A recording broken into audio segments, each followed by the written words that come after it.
December 7th, 1941. 0702 hours. Opana radar site, Oahu, Hawaii. Private Joseph Lockard stared at the radar screen. The green phosphor display showed a massive return. Distance, 132 miles. Bearing, 003 degrees, almost due north. The return was enormous, largest he'd ever seen. Not one aircraft, many aircraft, dozens, maybe more. The scope couldn't resolve individual targets, just showed one massive blob, moving toward Oahu. Fast. He was 23 years old, radar operator, 6 months training, 3 months operational, still learning, still making mistakes. But he understood the SCR-270 radar, knew its capabilities, its limitations, its characteristics. This was the U.S. Army's primary early warning radar. Mobile set, could be transported by truck, set up anywhere, provide air surveillance coverage. The SCR-270 was revolutionary technology, radio detection and ranging, transmitted high-frequency radio waves, 106 megahertz, wavelength, 2.8 meters. The transmitter generated 100 kilowatts peak power. Pulsed transmission. Each pulse lasted 10 microseconds. Pulse repetition frequency, 621 pulses per second. The radio waves propagated outward, traveled at speed of light. When they hit objects, they reflected, echoed back. The receiver detected these echoes, measured the time delay, round-trip time, divide by 2, multiply by speed of light, calculate distance, simple physics, precise mathematics. Let's pause here for a moment. If you find value in stories like this, you can support the channel by liking the video and subscribing. After watching, leaving a brief comment, even a simple word, helps more than you might expect. Your support keeps these stories alive and visible. Thank you. Let's move on. The oscilloscope display showed these returns. Horizontal sweep represented time, distance. Vertical deflection showed signal strength. Larger aircraft created stronger returns. Multiple aircraft created larger blobs. The operator interpreted these patterns, identified contacts, calculated range, determined bearing using antenna rotation position. The antenna was critical component. 2 large dipole arrays, transmit antenna, receive antenna, mounted on wooden trailer, could rotate 360 degrees, manual rotation, operator cranked handle, swept antenna across horizon, detected contacts in all directions, complete coverage, range capability, 150 miles, against large aircraft formations. Smaller aircraft could be detected to 90 miles, single fighters to 60 miles.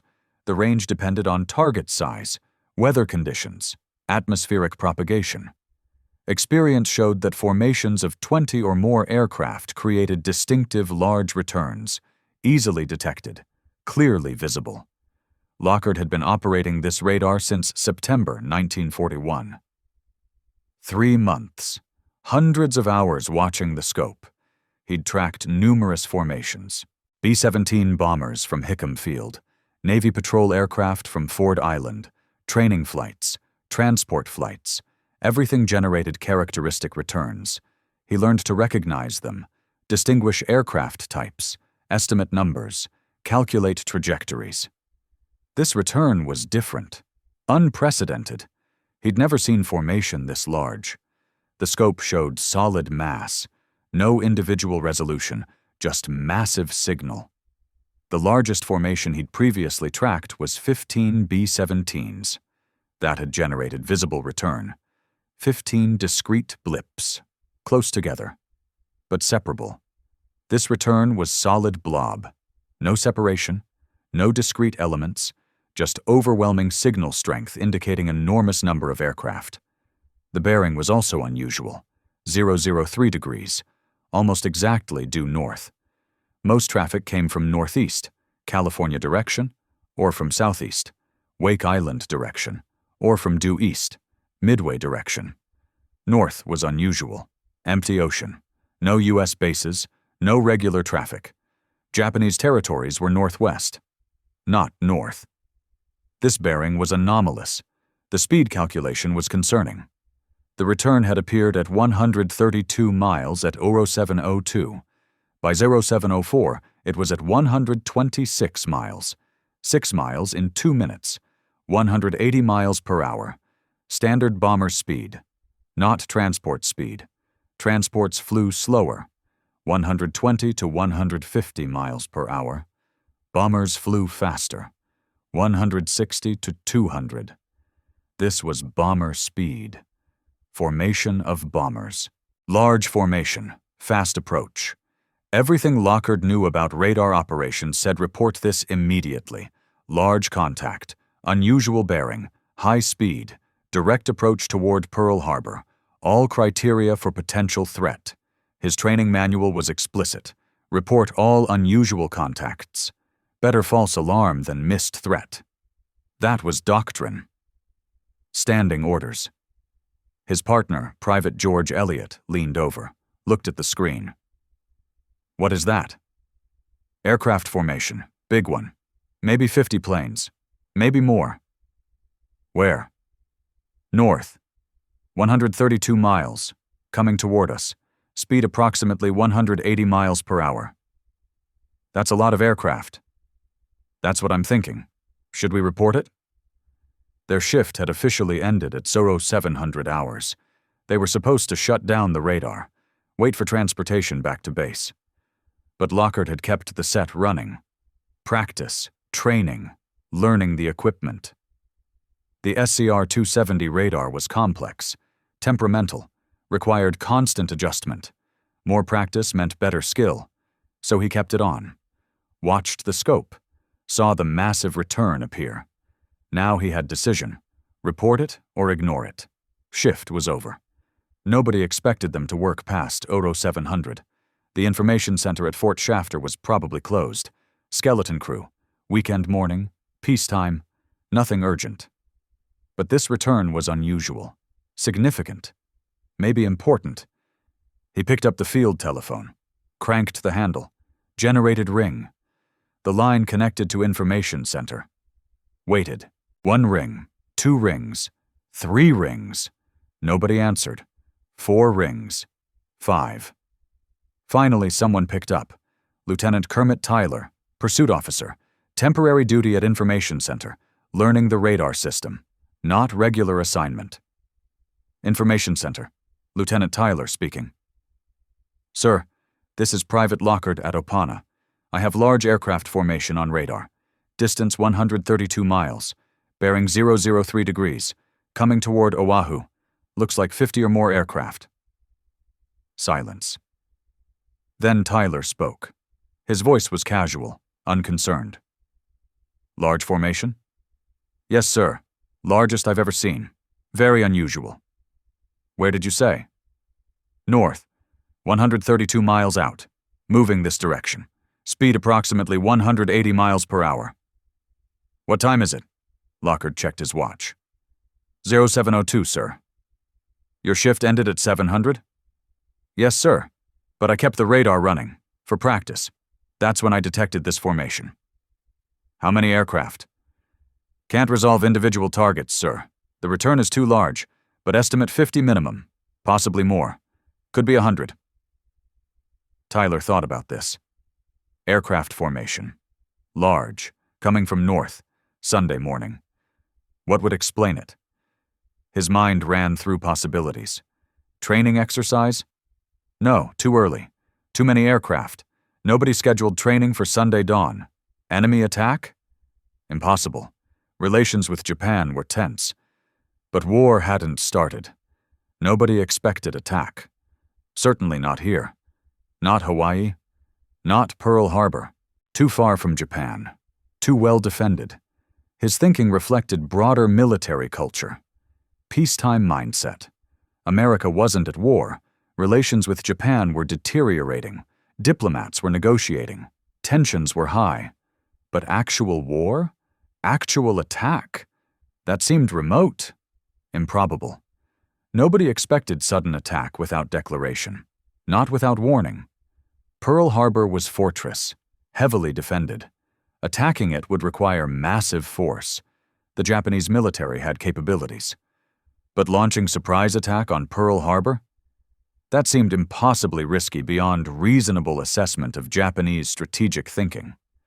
Tyler was fighter pilot, 43 combat hours, no actual combat experience, just training, peacetime flying. His experience was theoretical, academic. He'd never faced real attack. Radar was also new technology, experimental, unreliable. Training emphasized caution. Don't trust single source. One radar return alone wasn't sufficient for major response. Then he remembered. B-17 bombers were scheduled to arrive from California. He'd heard about it. 12 B-17s, flying from mainland, due to arrive Sunday morning. Early. That must be it. Lockard was seeing the B-17 formation. Simple explanation. Expected traffic. Navigation errors possible. Formations could drift off course. Radar amplification could make 12 aircraft look like more. Everything fit. This made sense. "Relax, kid," Tyler said. "It's probably our B-17s from California. They're scheduled to arrive this morning. That's what you're seeing." "Sir, this looks like more than 12 aircraft. The return is massive." Radar can be deceiving. Multiple returns, radar echoes, false signals. You're still learning the equipment. Those are probably our bombers. Don't worry about it. "Sir, I really think this is different. I've tracked B-17 formations before. This is much larger. Different characteristics." "Private, I appreciate your diligence, but I'm telling you it's nothing to worry about. Probably our B-17s. Go ahead and shut down your set. Return to base. Enjoy your Sunday." "Sir, shouldn't we verify? Contact fighters? Scramble patrol?" Tyler's voice became sharper, impatient. "Private, I've given you an assessment. You're seeing our own aircraft. There's no threat. No need to scramble fighters. No need to create panic over routine traffic. Now shut down your radar and return to base. That's an order." "Yes, sir." The line disconnected. Lockard hung up the field telephone, looked at Elliot. "He says it's our B-17s from California. Says don't worry about it." "You believe that?" "No. That return is too big. Too many aircraft. B-17s are 12 bombers. This looks like 50. Maybe 100. This is different." "What do we do?" "I don't know. He gave me direct order. Shut down. Return to base. We're just privates. He's lieutenant. We follow orders." But Lockard didn't shut down. Not immediately. He kept watching the screen. The return continued approaching. 120 miles. 110. 100. The aircraft were definitely coming toward Oahu. Fast, steady, direct course, no deviation. This wasn't random flight. This was purposeful, coordinated, military precision. 07 hours. The return was at 92 miles. Lockard made decision. Called information center again. Same number. Tyler answered, irritated. "What now, Private?" "Sir, the formation is still approaching. Now at 92 miles. Still coming directly toward us. I really think this is significant. Should we alert fighters?" "Private Lockard, I already told you. Those are our B-17s. Expected traffic. There is no threat. Stop calling. Stop panicking. Shut down your radar and return to base. Do you understand?" "Sir, with respect, this doesn't look like B-17s. The return is too large. Too many aircraft. I've been tracking them for 10 minutes. They're definitely heading straight for Pearl Harbor. Shouldn't we at least verify?" "Private, stop arguing. I have assessed the situation. It is routine traffic. You are dismissed. Shut down your radar. Final warning." "Yes, sir." Lockard hung up again. Elliot asked, "What did he say?" "Same thing. Says it's B-17s. Says shut down. Says stop bothering him." "So we shut down?" Lockard hesitated. Everything in his training said report unusual contacts, large formations, unknown aircraft, potential threats. Everything.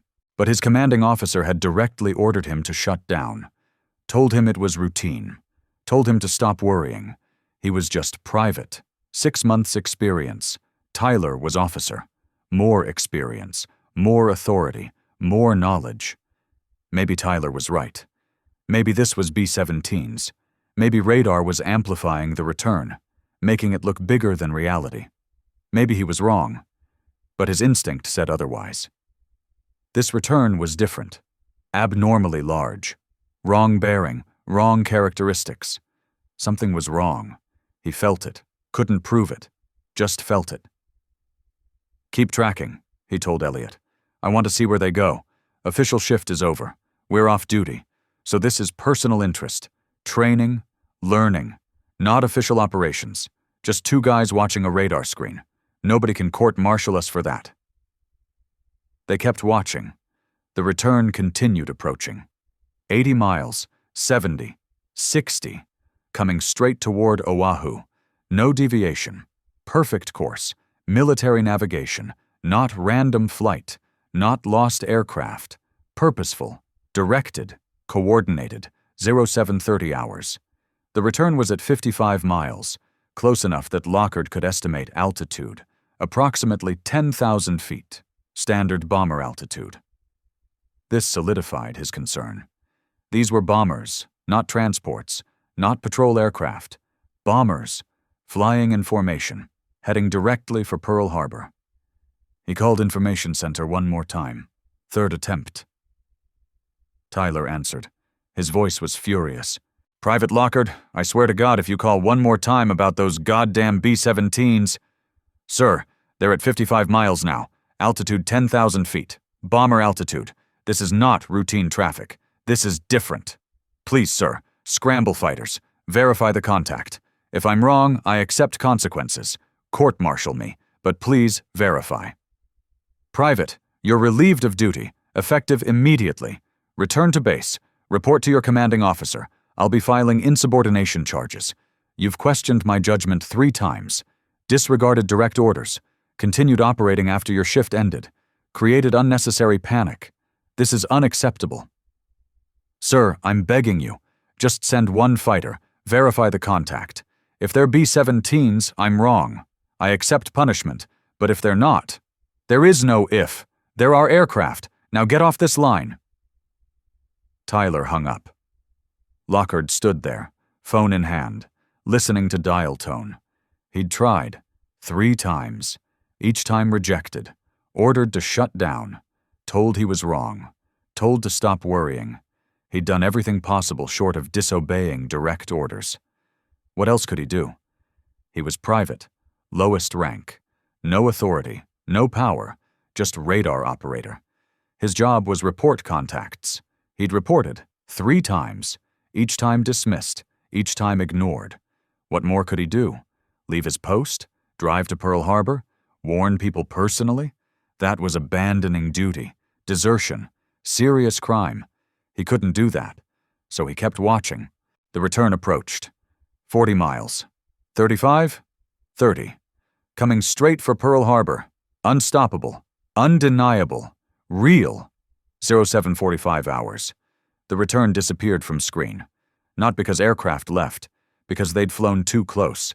SCR-270 radar had minimum range. Dead zone. Approximately 20 miles. Aircraft within that range were invisible.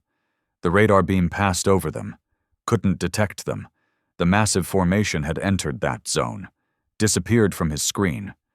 Now he couldn't track them. Couldn't know exactly where they were. Just knew they were close. Very close. Minutes away from Oahu. Lockard shut down the radar. No point running it anymore. The formation was too close, already past detection range. Whatever was going to happen would happen. He'd done everything possible, reported 3 times, warned repeatedly, been ignored consistently, ordered to shut down. Now he'd obey. Too late to matter. But he'd obey. He and Elliot packed their equipment, prepared for transportation. The truck would arrive soon. Take them back to base, Sunday morning. Peacetime, routine, boring duty. Except Lockard felt wrong. Deeply wrong. Something bad was about to happen. He knew it, couldn't prove it, just knew. 0755 hours. They heard explosions, Distant, multiple, from Pearl Harbor direction, then more explosions. Closer, machine gun fire, aircraft engines, high-pitched, not American sound. Japanese. He recognized it from training films. Japanese aircraft had distinctive engine sound. Higher frequency, different pitch. Those were Japanese engines. Over Pearl Harbor. Now. Attacking. Elliot stared at him. Those aren't B-17s. No, they're not. More explosions. Huge, thunderous. Ship magazines detonating. Fuel tanks exploding. The sounds were apocalyptic, continuous, overwhelming. Pearl Harbor was being destroyed. Everything Lockhart had warned about. Everything Tyler had dismissed.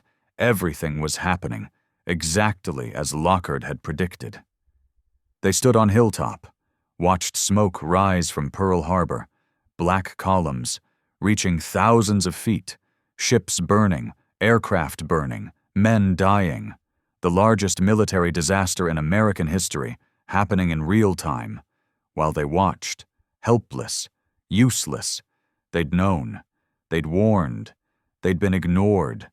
The attack lasted 1 hour 55 minutes, 2 waves, 353 Japanese aircraft, 8 battleships hit, 4 sunk, 14 other ships damaged or destroyed, 188 aircraft destroyed, 2,403 Americans killed, 1,178 wounded. Catastrophic loss, preventable loss, unnecessary loss. Lockhart had detected the attack, 55 minutes before it started, given precise warning, distance, bearing, speed, size, everything needed to scramble fighters, intercept bombers, warn ships, prepare defenses, maybe not prevent attack entirely, but reduce casualties, save lives, preserve ships, maintain combat capability.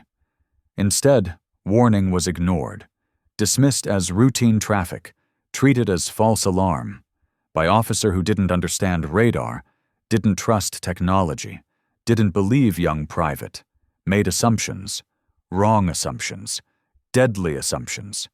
The investigation began immediately. December 8th, Roberts Commission, established by President Roosevelt. Investigate the attack, determine responsibility, find failures, assign blame.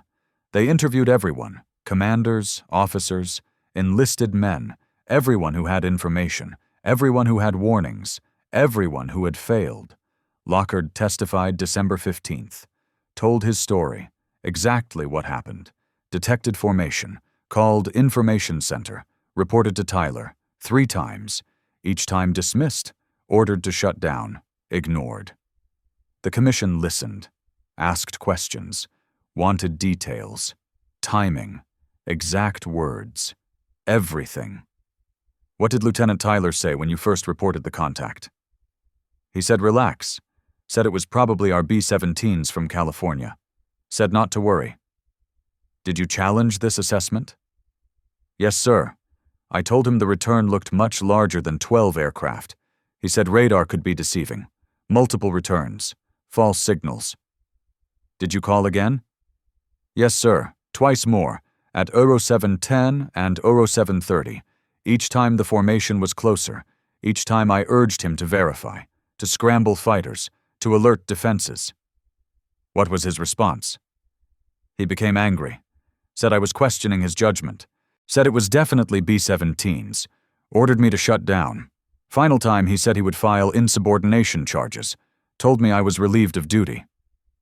Did you obey his orders? Eventually. After the formation disappeared from my screen at 0745, then I shut down as ordered. 10 minutes later, the attack began.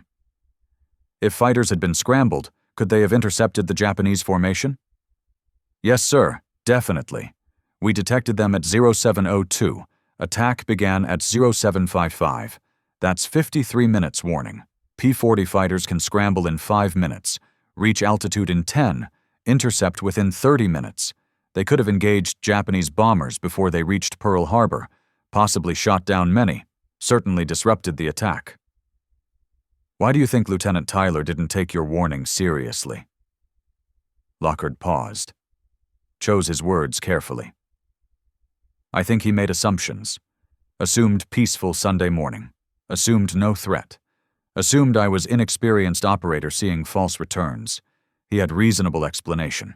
B-17s from California. That explanation fit his assumptions, so he accepted it, didn't question it, didn't verify, just assumed. Were you certain the contact was hostile? No, sir, I wasn't certain.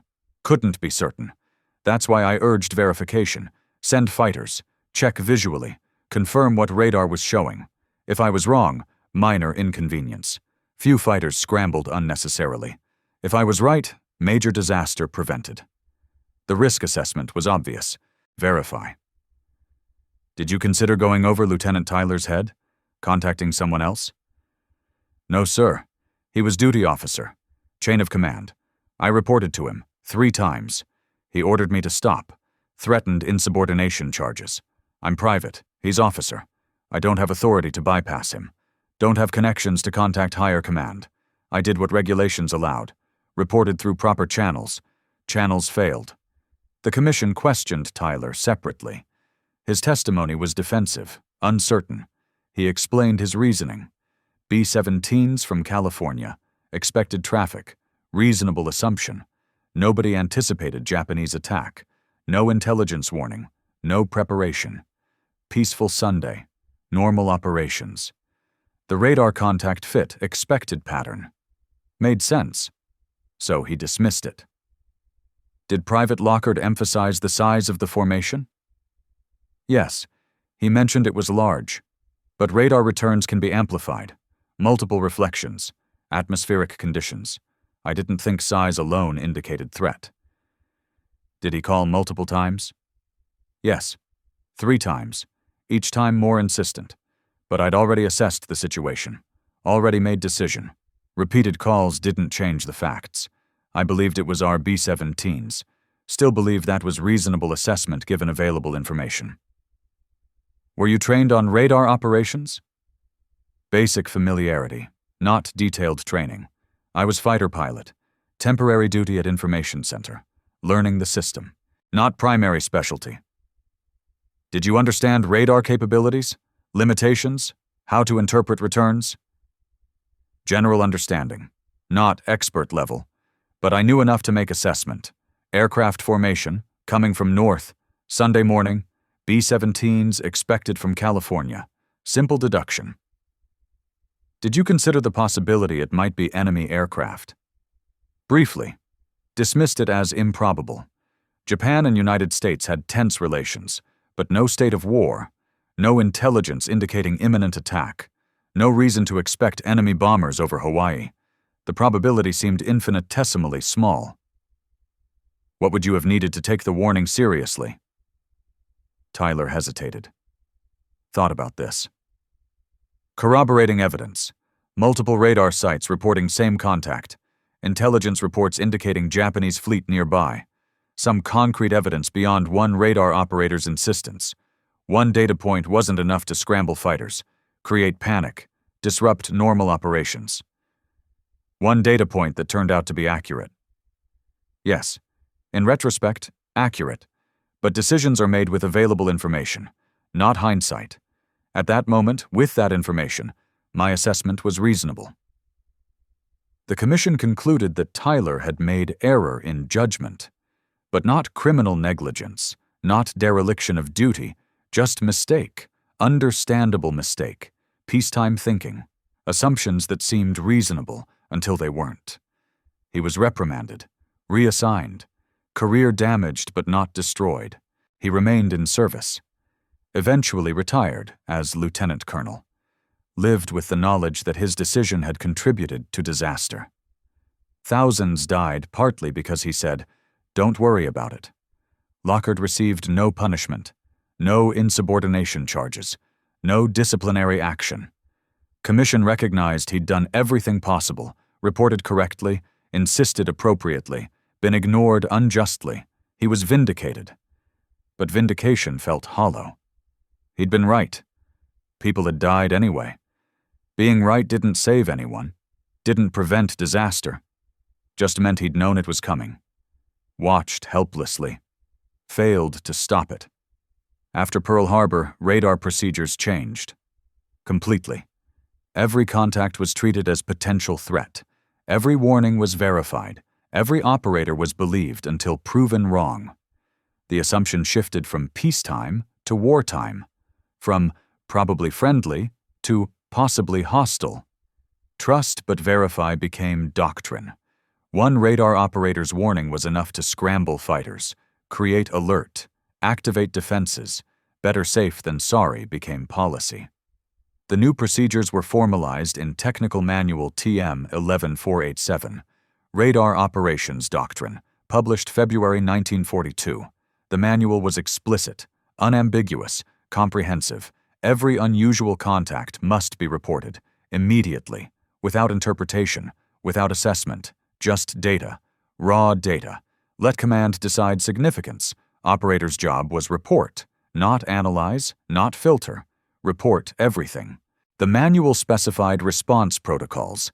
Any unidentified contact within 200 miles, report immediately.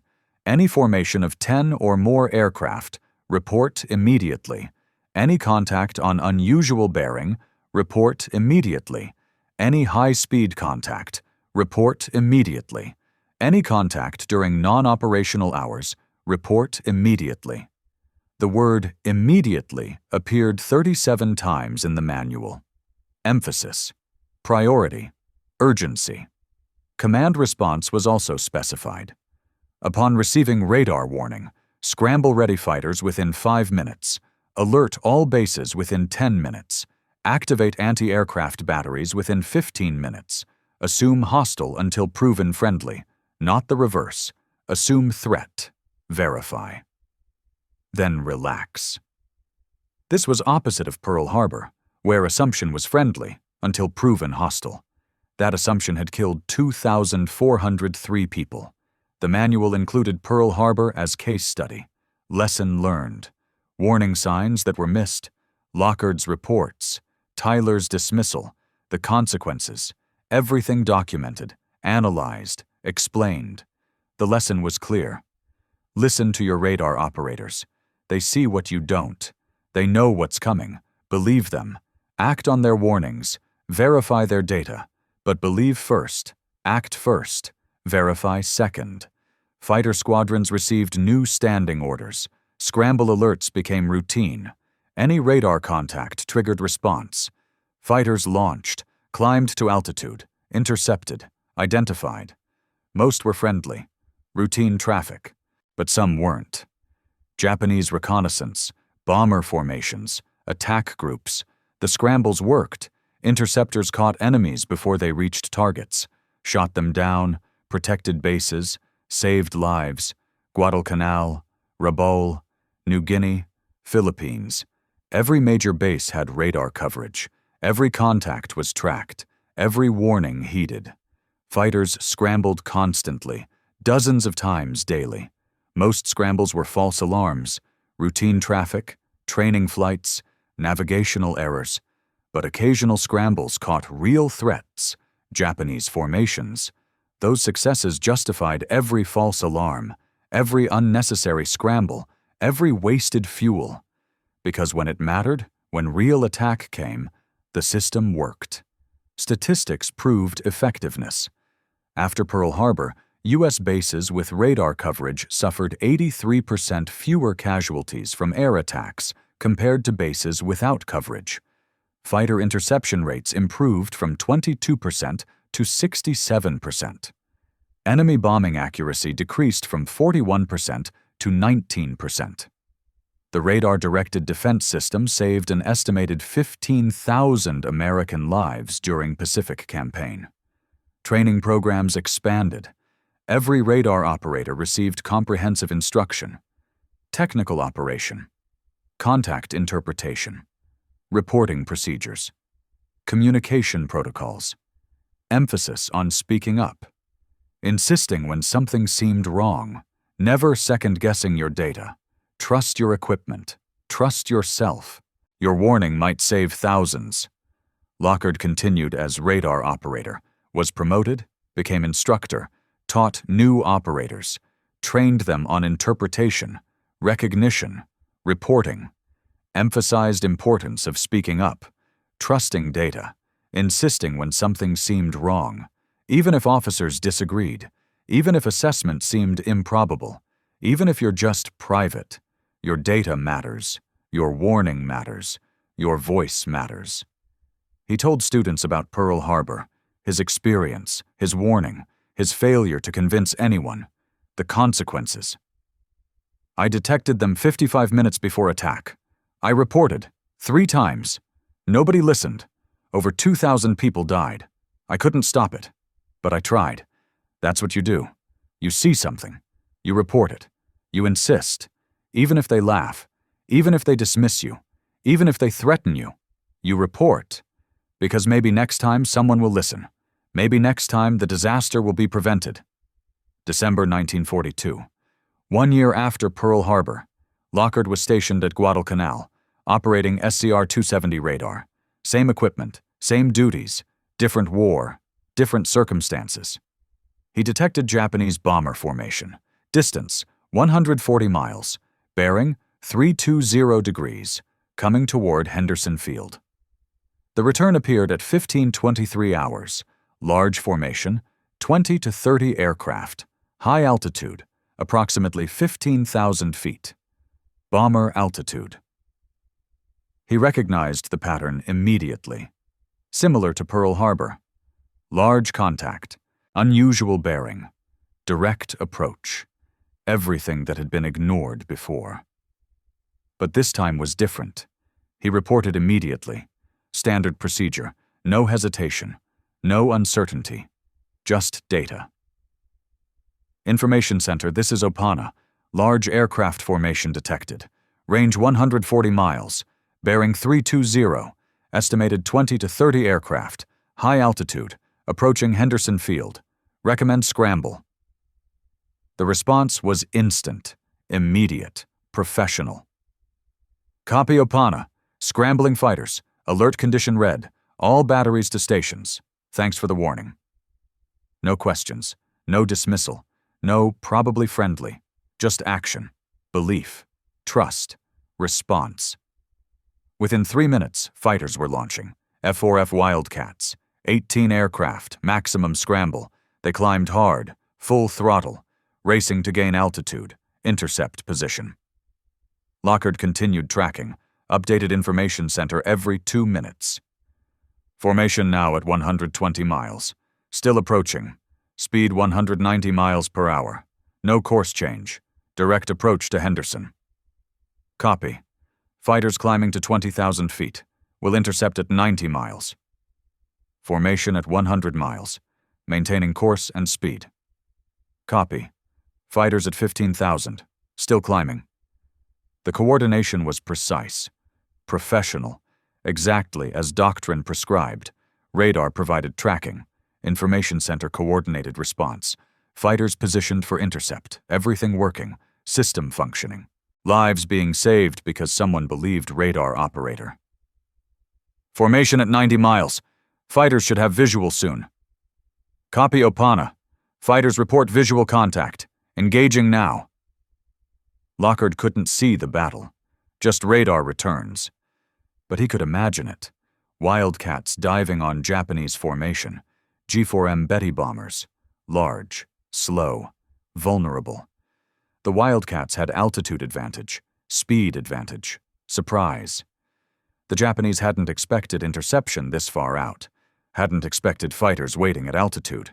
The ambush was perfect. Formation at 85 miles, multiple returns separating. Looks like chaos. Fighters report 14 bombers destroyed, formation breaking up, remaining aircraft turning back, attack prevented. 14 bombers, out of estimated 28, 50% destroyed, remaining aircraft fleeing, attack completely disrupted, Henderson Field untouched, aircraft intact, personnel safe, mission successful, all because radar operator reported contact, and someone believed him. After mission, squadron commander came to radar site, Captain James O'Hare, 26 years old, fighter ace, 7 kills. He wanted to thank Lockhart personally. Found him at the radar set. Still tracking. Still working. Private Lockhart? Yes, sir? I'm Captain O'Hare, Fighter Squadron. Your warning today gave us time. We caught them 80 miles out. Had altitude advantage. Perfect setup. We destroyed 14 bombers. Saved the field. Saved a lot of lives. Because of you. Thank you. Lockhart felt something break inside. Tears came. Unexpected. Uncontrollable. This was what should have happened at Pearl Harbor. What could have happened? If someone had listened. If someone had believed.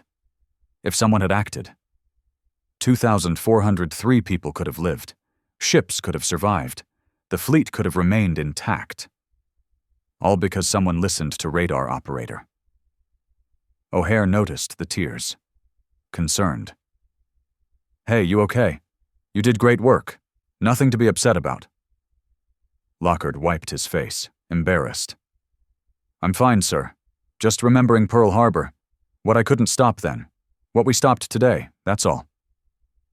You were at Pearl Harbor? Yes, sir. I was the radar operator, the one who detected them, tried to warn command. Nobody believed me.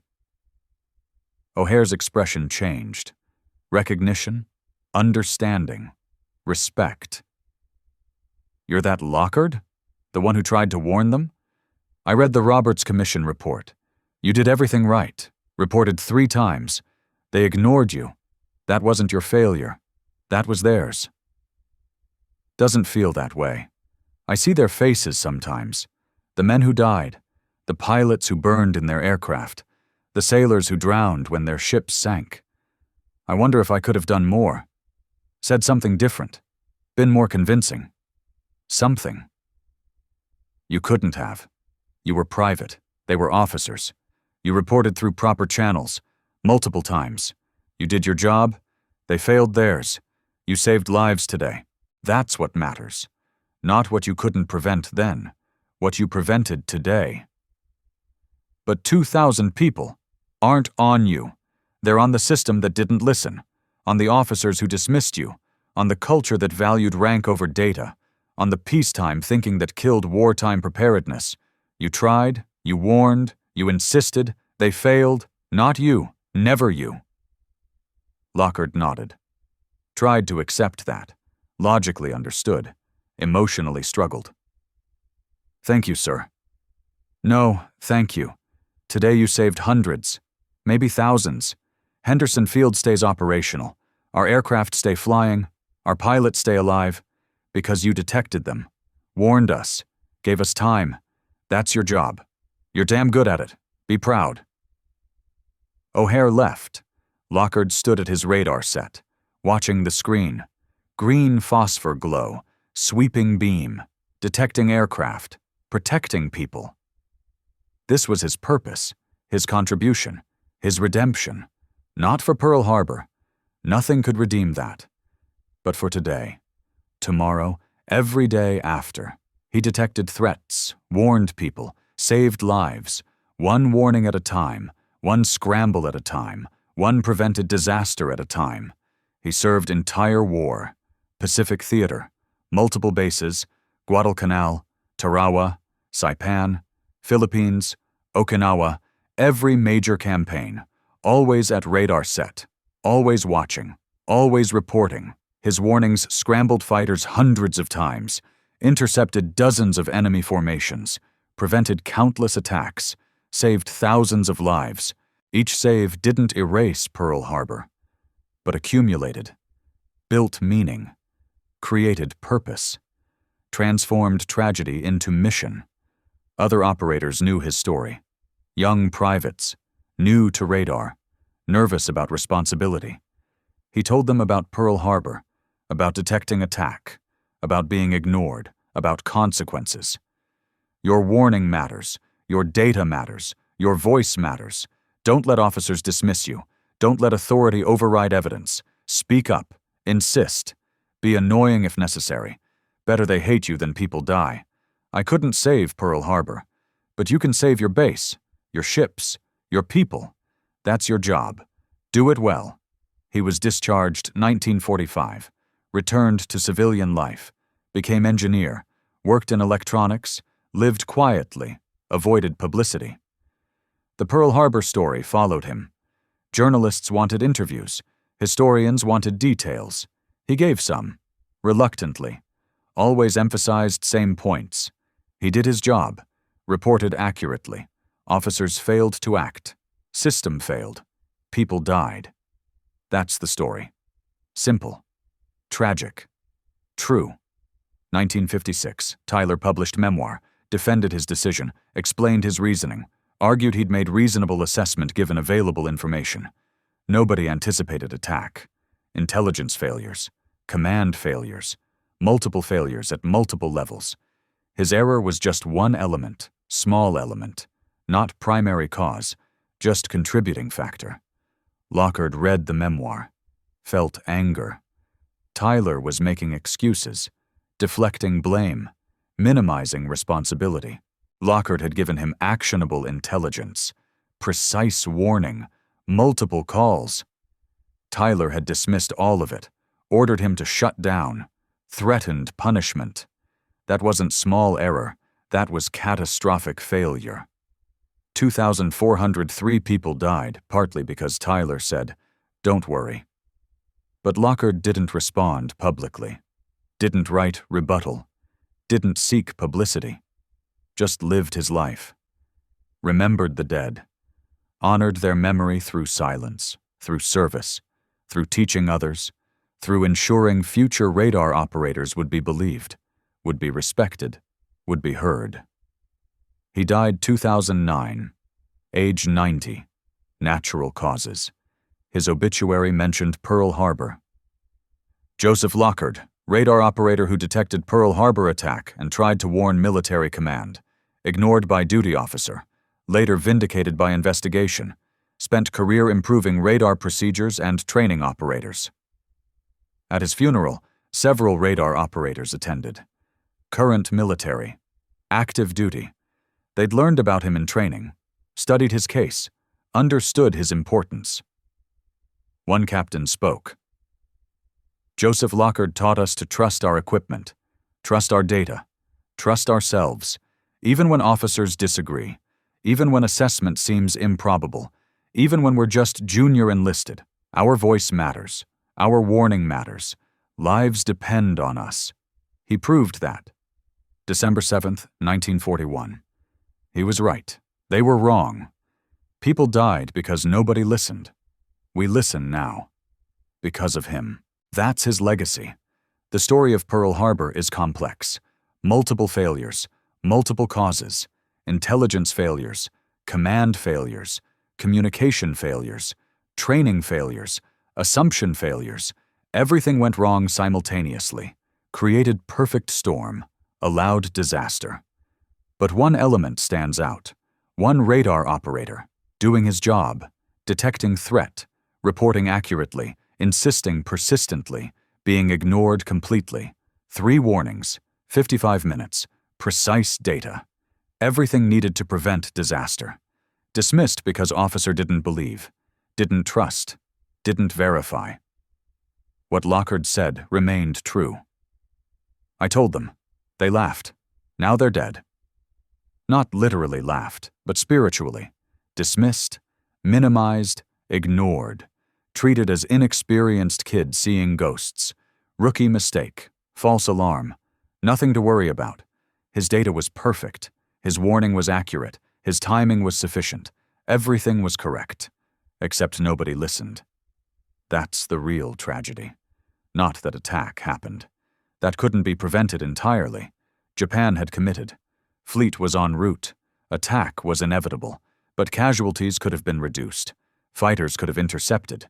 Ships could have dispersed. Defenses could have been alert. Damage could have been limited. Instead, surprise was complete. Defenses were sleeping. Ships were clustered. Aircraft were grounded. Everything perfectly vulnerable. Because radar operators' warning was ignored. Because officer made assumptions. Because system trusted authority over data. Because peacetime thinking persisted until first bombs fell. They laughed at the radar man. Not literally. but effectively. Dismissed his expertise, questioned his judgment, ordered him silent. 2,403 people paid the price.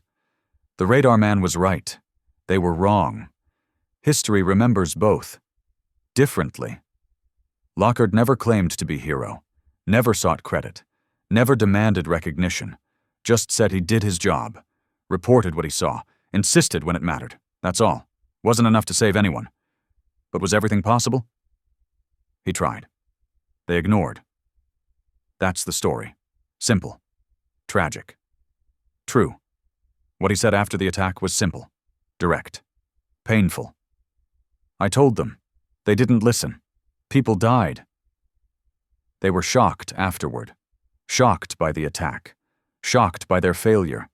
Shocked that young Private had been right, had seen it coming, had warned them, had been dismissed.